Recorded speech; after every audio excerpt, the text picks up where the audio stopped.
If you're a Roblox creator, then you need to know about regional pricing. This feature can unlock new markets and more revenue for your games. First, make sure your item prices are set up with dynamic pricing. That means, don't hard-code prices into your game. Use Roblox's Marketplace Service API instead.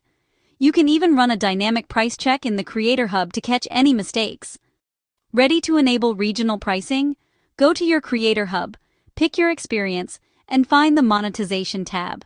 Choose the item type you want: passes, developer products, or avatar items. For passes and dev products, just toggle Enable Regional Pricing on the sales page, or bulk enable for all items at once. For avatar items, it's usually on by default, but you can opt out if you want. Roblox will now auto-adjust prices based on each player's location. No manual work needed. Check your analytics in the monetization section to see how your revenue grows by region.